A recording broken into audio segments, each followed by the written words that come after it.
नमस्कार दोस्तों, sports engineer में आप सभी का बहुत बहुत स्वागत है। मेरा नाम है दीपक भालोटिया और आज इस वीडियो में हम डिस्कस करने जा रहे हैं फिजिकल एजुकेशन के एक बहुत ही इंपॉर्टेंट और नए सब्जेक्ट किनेसियोलॉजी एंड बायोमैकेनिक्स के क्वेश्चन एंड आंसर्स के बारे में, जिसको आप हिंदी में पेशी गति विज्ञान और जैव यांत्रिकी भी कह सकते हो। तो चलिए आज के वीडियो को शुरू करते हैं। आज का हमारा पहला क्वेश्चन है, रीढ़ की पार्श्व वक्रता किसे कहते हैं?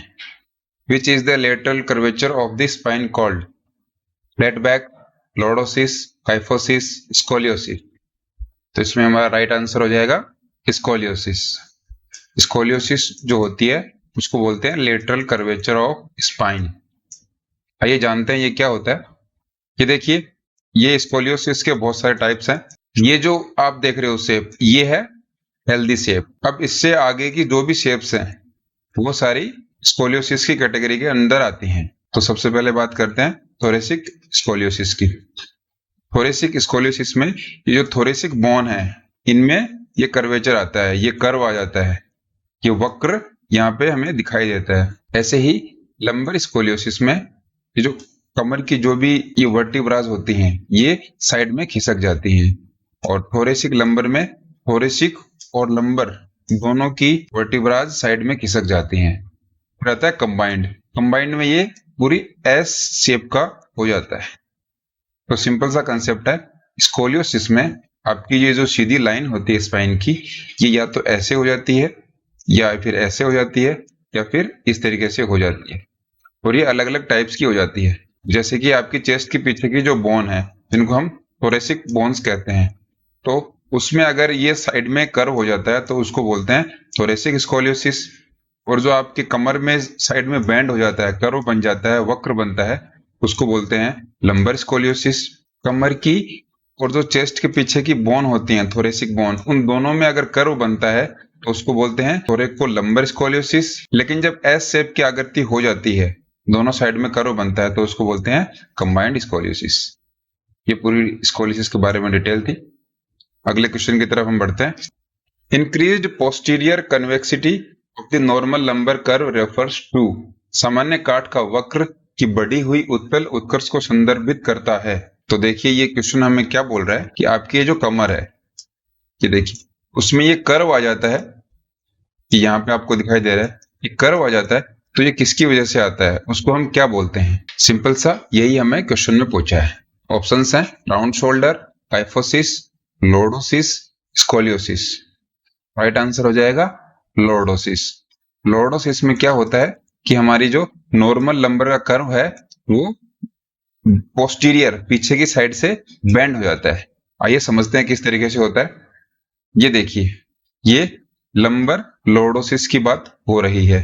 ये कर्व इस तरीके से हो जाता है। ये राइट पोस्चर है, आप देख पा रहे हो इस इमेज में, ये राइट पोस्चर है, इसमें कोई बहुत ज्यादा कर्व नहीं है। लेकिन लंबर का जो लॉर्डोसिस विकृति होती है, प्रॉब्लम होती है, उसमें ये कर्व बहुत ज्यादा बन जाता है। तो ये जो डिफॉर्मिटी है, इसको क्या बोलते हैं? Lumbar lordosis. नेक्स्ट क्वेश्चन है, study of joints is called. जोड़ों के अध्ययन को कहा जाता है। ऑप्शंस हैं किनेसियोलॉजी, बायोलॉजी, एंथ्रोपोमेट्री या फिर ऑर्थ्रोलॉजी। इसका हमारा राइट आंसर क्या है? ऑर्थ्रोलॉजी। ऑर्थ्रो का मतलब क्या होता है? जॉइंट्स ही होता है। तो इसकी जब हम स्टडी करते हैं तो उसको कहा जाता है ऑर्थ्रोलॉजी। नेक्स्ट क्वेश्चन है, हंचबैक भी कहा जाता है। Hunchback is also known as पीठ दर्द, स्कोलियोसिस, लॉर्डोसिस, काइफोसिस। तो राइट आंसर हमारा हो जाएगा काइफोसिस। देखिए, हंच का मतलब कुबड़ होता है। अगर आप हिंदी में इसका मतलब पूछें तो हंच का मतलब होता है कुबड़। इससे आप इसको समझ सकते हो कि काइफोसिस में कुबड़ निकल जाता है जब पीठ के पीछे, तो उसको हम क्या बोलते हैं? काइफोसिस। चलिए डायग्राम में समझते हैं। ये काइफोसिस है, थोरेसिक काइफोसिस। काइफोसिस में आप देख पा रहे हो, ये जो यहाँ पे कर्व दिखाई दे रहा है, ये बाहर के साइड में बनता है, इसको हिंदी में कुबड़ भी बोलते हैं और इसको हंचबैक भी कहा जाता है। और ये थोरेसिक काइफोसिस नाम क्यों है इसका? क्योंकि यहां से लेकर यहां तक ये थोरेसिक बोन्स होती है, तो इसको थोरेसिक काइफोसिस कहा जाता है। अगला क्वेश्चन हमारा है, sideward curvature of the spine is called. रीढ़ की सीधी वक्रता को कहा जाता है। Knock knee, kyphosis, scoliosis, lordosis. आप गेस कीजिए, राइट आंसर क्या होगा? सी, स्कोलियोसिस होता है साइडवर्ड कर्वेचर बन जाता है जब स्पाइन में, रीढ़ की हड्डी में जब साइड में कर्वेचर बन जाता है। साइड में कर्वेचर का मतलब क्या हो गया? देखिए ये आपकी सीधी रीढ़ की हड्डी है, लेकिन ये ऐसे हो जाती है, हमने पिछले क्वेश्चन में पढ़ा भी है, इस तरीके से हो जाती है, या फिर ऐसे हो जाएगी, या फिर इस तरीके से इस साइड में हो जाएगी। किसी भी साइड अगर साइडवर्ड में ये कर्वेचर बनता है उसमें क्या होता है? स्कोलियोसिस होता है। आप फिर ये डायग्राम देख सकते हो, ये सारे स्कोलियोसिस के टाइप हैं। ये देखिए आप, इस तरीके से इस साइड बन गया, अब यहाँ पे ये लंबर में बना है, और फिर थोरेसिक और लंबर दोनों में, उसके बाद ये दोनों में इस तरीके से बना है। तो स्कोलियोसिस में आपकी जो स्पाइन है, जो स्ट्रेट में है, उसमें कर्व या फिर वक्र बन जाते हैं, उसी को हम स्कोलियोसिस कहते हैं। नेक्स्ट क्वेश्चन हमारा है, मुक्त स्थान में प्रक्षेपित वस्तु परियोजना का मार्ग किसके नाम से जाना जाता है? अगर आपको हिंदी में समझ नहीं आ रहा तो आप इंग्लिश में दे सकते हो। The path of an object projected into free space is known as. देखिए बहुत सारे क्वेश्चन ऐसे होते हैं जिसमें हमें जो हिंदी दी हुई होती है क्वेश्चन की, उसमें हमें समझ नहीं आता, तो आप इंग्लिश में आप पढ़ सकते हो। एग्जाम में आप देखोगे तो क्वेश्चन पेपर में भी लिखा होता है कि आपकी किसी भी क्वेश्चन में अगर प्रॉब्लम हो जाती है तो इंग्लिश में लिखे हुए क्वेश्चन या फिर आंसर को सही माना जाएगा। तो एग्जाम में आप ध्यान रखिए कि हिंदी के साथ साथ इंग्लिश में क्वेश्चन और आंसर को जरूर पढ़ें। इसका हमारा राइट आंसर क्या हो जाएगा? पैराबोला, परवलय। ये ऑब्जेक्ट का पाथ होता है और फ्रीज को छोड़ देते हैं तो क्या बनता है? पैराबोला बनता है। देखिए इस तरीके से, अगर आपने यहां से कोई बॉल को थ्रो किया है, किसी ऑब्जेक्ट को थ्रो किया है, तो वो इस तरीके से जाके नीचे गिर जाएगा, और इस तरीके से जो ये शेप बनेगी, इस शेप को बोलते हैं पैराबोला, या फिर हिंदी में परवलय। यही हमें क्वेश्चन में पूछा था। अगला क्वेश्चन हमारा है, बॉक्सर मसल्स आर, बॉक्सर की मांसपेशियां हैं ट्रेपेजियस, स्टर्नोक्लेडोमास्टोइड, एब्डोमिनल, या फिर सेरेटस एंटीरियर। राइट आंसर क्या हो जाएगा? Serratus anterior. बॉक्सर मसल कहा जाता है सेरेटस एंटीरियर, जो मसल्स होती हैं उनको हम बॉक्सर मसल्स के नाम से जानते हैं। आइए देखते हैं ये हमारी बॉडी में कहाँ पे होती हैं। तो ये यहाँ पे बॉडी में पाई जाती हैं, आप फोटो में देख पा रहे हो। ये जो अंडर आर्म्स हैं, इनके ठीक नीचे ये जो मसल्स हैं, इनको कहा जाता है बॉक्सर मसल्स। सेरेटस एंटीरियर इनका टेक्निकल नाम है, इस नाम से इनको जाना जाता है। नेक्स्ट क्वेश्चन हमारा है, गर्दन का जोड़ एक उदाहरण है। Neck joint is an example of pivot joint, hinge joint, saddle joint, या फिर कॉन्डिलॉइड जॉइंट। ये इंग्लिश में ऑप्शंस इसलिए हैं क्योंकि एग्जाम में आपको सीधे इंग्लिश में ही ऑप्शंस मिलने वाले हैं। इनको आप अगर हिंदी में पढ़ोगे तो आपको बिल्कुल भी समझ नहीं आएगा कि इनको हिंदी में क्या कहा जाता है। तो आप कोशिश कीजिए कि इनके जो इंग्लिश टर्म्स हैं, इंग्लिश में आप इनको धीरे धीरे रिवाइज करते रहिए, जिससे कि आपको थोड़े टाइम बाद में ये सब क्लियर होने लग जाएगा। तो नेक जॉइंट का एग्जाम्पल कौन सा जॉइंट होता है? Pivot joint. चलिए देखते हैं पिवट जॉइंट होता क्या है। देखिए इस तरीके से ये पिवट जॉइंट होता है कि दोनों साइड में रोटेशन हो सकती है इसकी।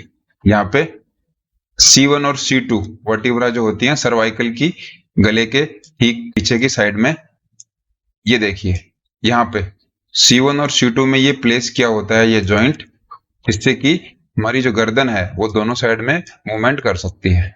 इसी को पिवट जॉइंट बोलते हैं। मतलब क्या हो गया?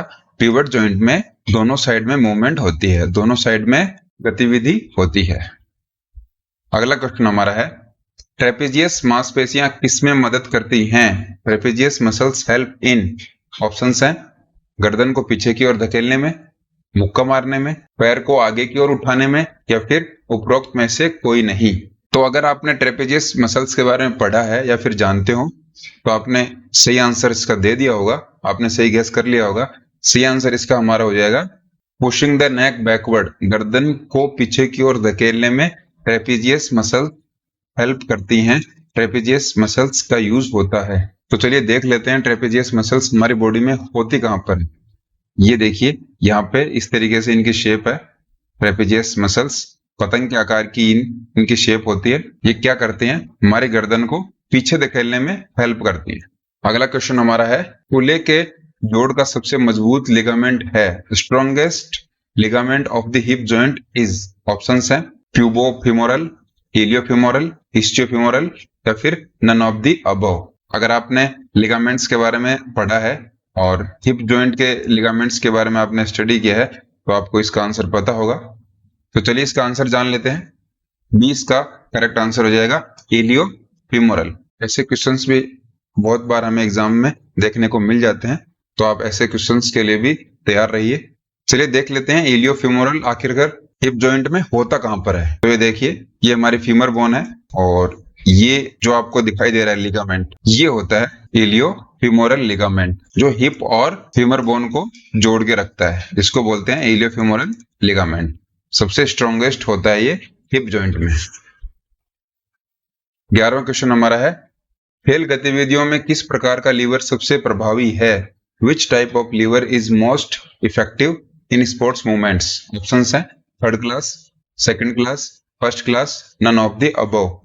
बहुत बार एग्जाम में एक क्वेश्चन आया हुआ है, तो इसका राइट आंसर हम जान लेते हैं।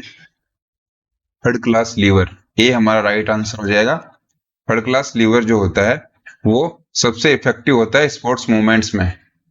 जो भी हमारी खेल की गतिविधियां होती हैं, सबसे प्रभावी थर्ड क्लास लीवर को ही माना जाता है। तो चलिए थोड़ा सा लीवर्स के बारे में हम जान लेते हैं। ये देखिए, बेसिकली 3 टाइप के लीवर्स होते हैं, क्लास 1, क्लास 2, क्लास 3, या फिर इनको टाइप 1, टाइप 2, टाइप 3 भी बोल सकते हो। अगर आपको अच्छे से इनको देखना है तो वीडियो पॉज कीजिए और इनको समझिए। नेक्स्ट क्वेश्चन हमारा है, कौन सी मांसपेशी हाथ की ऊंचाई में शामिल है? Which muscle is involve in the elevation of arm? Deltoid, biceps, triceps, quadriceps. तो चलिए इसका आंसर हम जान लेते हैं। इसका राइट आंसर हो जाएगा ए, डेल्टॉइड। डेल्टॉइड जो मसल होती है वो क्या होती है, एलिवेट करने में काम आती है आर्म को। मतलब आपका जो हाथ आप उठाते हो, इस तरीके से आप हाथ को लिफ्ट करते हो ऊपर, उसमें कौन सी मसल्स काम में ली जाती है? डेल्टॉइड मसल का यूज किया जाता है। डेल्टॉइड मसल आखिरकार बॉडी में होती कहां पे है? तो चलिए देख लेते हैं। ये देखिए, आपका जो शोल्डर है, शोल्डर में ऊपर की साइड में जो मसल होती है वो होती है डेल्टॉइड मसल। ये हाथ को ऊपर और नीचे करने में हेल्प करती है। 13वां क्वेश्चन है, निम्नलिखित में से कौन द्विअक्षीय संयुक्त का एक उदाहरण है? ये देखिए, द्विअक्षीय संयुक्त, इससे आप क्या समझ रहे हो? कुछ भी समझ में नहीं आ रहा, लेकिन जब आप इंग्लिश में इस क्वेश्चन को देखते हो तो which of the following is an example of biaxial joint? तो देखिए, यहाँ पे जॉइंट को संयुक्त बोला गया है। कई बार एग्जाम में इस तरीके से भी आपको देखने को मिल जाते हैं, तो आप इंग्लिश के जो क्वेश्चन और आंसर्स हैं वो भी साथ में पढ़ा कीजिए। तो बाईएक्सियल जॉइंट की बात है, ऑप्शंस हमें दिए गए हैं, hinge joint, pivot joint, saddle joint, none of the above. Biaxial का मतलब हो गया इनमें 2 अक्ष होंगी। तो राइट आंसर है सैडल जॉइंट। सैडल जॉइंट एक बाईएक्सियल जॉइंट का उदाहरण है। चलिए देखते हैं सैडल जॉइंट आखिरकार होता कहां पर है। ये देखिए, ये है सैडल जॉइंट, ये आपका थंब है, हाथ का अंगूठा है, यहाँ पे सैडल जॉइंट होता है और ये दोनों साइड मूवमेंट कर सकता है। पूरी बॉडी में सैडल जॉइंट एकमात्र हाथ के अंगूठे में ही पाया जाता है। इसको आप ध्यान में रखिए, ये काफी इंपॉर्टेंट है कि बॉडी में एकमात्र ऐसा कौन सा जॉइंट है जो थंब में पाया जाता है, अंगूठे में पाया जाता है, ये आपसे पूछा जा सकता है। नेक्स्ट क्वेश्चन हमारा है, अक्षीय कंकाल प्रणाली में हड्डियों की संख्या है? Number of bones in the axial skeletal system are 60, 80, 40, 20। Right answer है सी। एक्सियल स्केलेटल सिस्टम में 80 बोन होती है, 80 हड्डियां होती है। नेक्स्ट क्वेश्चन हमारा है, उपांग कंकाल प्रणाली में हड्डियों की संख्या है? अब की बार क्या पूछा है, अपेंडिकुलर स्केलेटल सिस्टम में हड्डियों की संख्या कितनी होती है? ऑप्शंस हैं 120, 180, 126, 116। तो राइट आंसर है 126।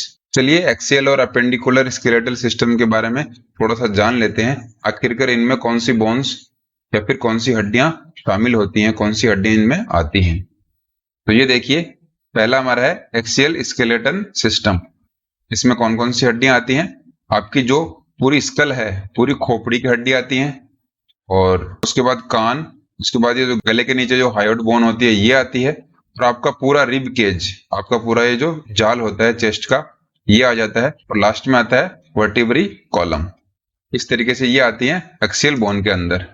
फिर बात करते हैं अपेंडिकुलर स्केलेटन सिस्टम जो होता है उसके अंदर कौन कौन सी बोन आती हैं। तो आपकी जो गर्डल हो गई शोल्डर की, पेल्विक और क्लेविकल, ये आ जाती हैं। आपकी हाथ की सारी बोन आ जाती हैं, आपकी पेल्विक गर्डल आ जाती है, और लेग और फुट की सारी बोन्स आ जाती हैं। इस तरीके से एक्सियल स्केलेटन सिस्टम है, इसमें 80 बोन होती हैं और इसमें होती हैं 126। टोटल दोनों का अगर जोड़ दिया जाए तो कितनी बोन हो जाती है? 206 हड्डियां टोटल हमारे शरीर में पाई जाती है। बहुत ही सिंपल सा कंसेप्ट है। आई होप आपको समझ में आ गया होगा। अगले क्वेश्चन की तरफ मूव कर रहे हैं।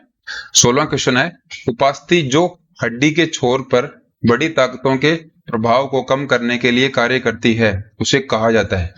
The cartilage which serve to question the impact of large forces on bone and is called fibrous cartilage, hyaline cartilage, notch, fossa. सबसे पहले तो हम देख लेते हैं कि हमें पूछा क्या है। तो देखिए कार्टिलेज की बात हो रही है, हमें पता है कार्टिलेज क्या काम करती हैं। हड्डियों के एक छोर पर ये जुड़ी रहती हैं। और कुशन, कुशन का मतलब क्या हो गया? तो चलिए इसको अच्छे तरीके से समझते हैं। जैसे कि आप किसी ट्रॉली में जा रहे हो, ये सामने एक ट्रैक्टर है और इसके पीछे एक ये ट्रॉली लगी हुई है, उसमें आप जा रहे हो, तो उसमें आपको बहुत झटके लगते हैं, आपको बहुत प्रॉब्लम होती है, आप अनकंफर्टेबल फील करते हो क्योंकि उसमें कुशंस नहीं होता। इसके बजाय अगर आप किसी लग्जरी कार में जाते हो तो आपको झटके बिल्कुल भी फील नहीं होते क्योंकि उनके नीचे सस्पेंशन सिस्टम लगा होता है। सस्पेंशन सिस्टम क्या होता है? आपने देखा होगा बाइक या गाड़ियों में इस तरीके से एक नीचे स्प्रिंग टाइप में लगे होते हैं। तो वो क्या काम करते हैं, जैसे ही कोई गड्ढा या फिर ज्यादा वजन आ जाता है तो वो नीचे कंप्रेस हो जाते हैं, लेकिन जो गाड़ी में बैठे होते हैं उनको बिल्कुल फील नहीं होता कि कोई गड्ढा है या फिर कोई इम्पैक्ट पड़ा है ज्यादा फोर्स का। इसी तरीके से ये जो स्प्रिंग्स हैं इनको बोलते हैं गाड़ियों में सस्पेंशन सिस्टम, और बॉडी में कार्टिलेज ये सस्पेंशन का काम करती हैं जिनको कुशन बोलते हैं। तो आप देखिए, आप एक तो नीचे ग्राउंड पे सो रहे हो, लेकिन उसके बाद उस ग्राउंड पे आपने बहुत एक मोटा गद्दा बिछा लिया, तो वो क्या काम करेगा? आपके कुशन का काम करेगा। इस तरीके से आप छोटे छोटे एग्जाम्पल देके इन सब चीजों को समझ सकते हो। आई होप ये समझ में आ गया होगा। तो ये जो इम्पैक्ट है, ये जो प्रभाव है, इसको कम करने के लिए कौन सी कार्टिलेज काम में आती है?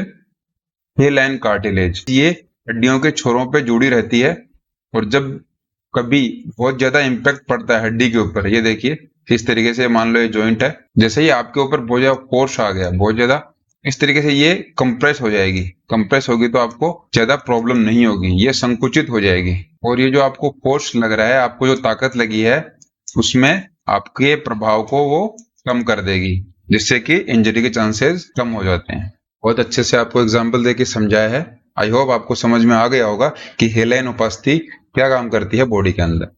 अगले क्वेश्चन की तरफ मूव करते हैं। शरीर में लंबी हड्डियों का कार्य है। Function of long bones in the body is to, शक्ति देना, संरक्षण देना, लीवर के रूप में कार्य करना, या फिर मांसपेशियों के लगाव के लिए सही क्षेत्र प्रदान करना। तो जो लंबी बोन्स हैं, लंबी हड्डियां शरीर में क्या काम करती हैं? ये प्रोटेक्शन का काम करती हैं, संरक्षण देने का काम करती हैं। अगला क्वेश्चन हमारा है, काइफोसिस भी कहा जाता है। Kyphosis is also called. तो काइफोसिस का हमें दूसरा नाम पूछा है कि उसको दूसरा किस नाम से जाना जाता है। ऑप्शंस हैं hollow back, round back, lateral back, या फिर बैक कर्व। तो राइट आंसर है राउंड बैक। काइफोसिस इस तरीके से होती है। तो ये देखिए, ये राउंड बैक हो गई, आपकी जो बैक है, आपकी जो कमर है, इसमें ये राउंड शेप आ गई, तो इसको हम राउंड शेप बोलते हैं काइफोसिस को। अगला क्वेश्चन हमारा है, कमर का आगे झुकना गतिविधि का एक उदाहरण है। Bending forward of the trunk is an example of movement in the.